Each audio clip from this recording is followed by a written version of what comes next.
अस्सलाम वालेकुम and welcome back to my channel. मैं जब भी 2 दिन घूमने के लिए जाती हूँ, वापस आती हूँ, तो मेरे घर का हर्षल यही हुआ होता है।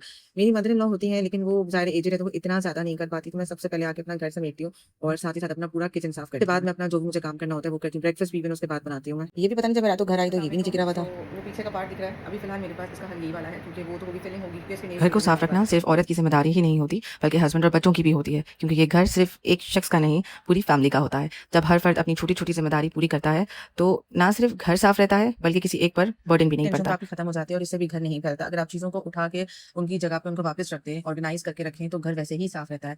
लेकिन हाँ, जहाँ पे छोटे बच्चे होते हैं और वहाँ भी घर फैलता है, लेकिन बच्चों को बचपन से ही अगर आदत डाल दी जाए ना कि पहले आपने एक चीज़ को समेटना है, फिर आप दूसरी चीज़ लेकर आओ, तो बच्चों में भी फिर हैबिट रहती है।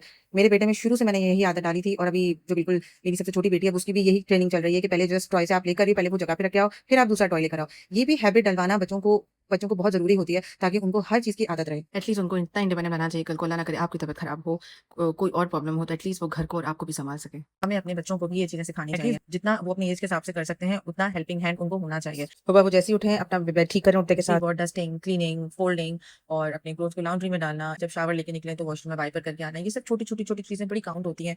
डिस्पेंसर भी हमारा काफ़ी टाइम से खराब हुआ था और अभी फिलहाल तो ठीक नहीं करवा रहे थे ये, तो रखा हुआ था। मैंने कहा क्यों ना इसको यहाँ से हटा दूँ, तो मैंने इसको भी यहाँ से हटा दिया। मैंने फिर सारे प्लांट्स वगैरह सेट किए और फाइनली मेरा ड्राइंग रूम और टीवी लाउंज क्लीन हो गया था। बारी है किचन की। और मेरे सारे बच्चे इस टाइम पे सो रहे होते हैं और अभी मैं सारे मेरे हस्बैंड ऑफिस गए थे। मुझे सफाई सुकून से करनी चाहिए। टाइम बड़ा अच्छा होता है सफाई करने का। मासी के आने से पहले सारी चीज़ें मैं समेट-संभाल करके रख देती हूँ, बच्चों को नाश्ता पे उठाती हूँ, उनको ब्रेकफ़ास्ट करने के लिए, फिर उसके बाद मेरी मासी आती है। अपने घर को अपने हाथ से साफ करने में भी एक सैटिस्फैक्शन मिलती है, एक सुकून मिलता है कि हमने अच्छे से अपना सारी चीज़ें अपने हिसाब से साफ कर ली है।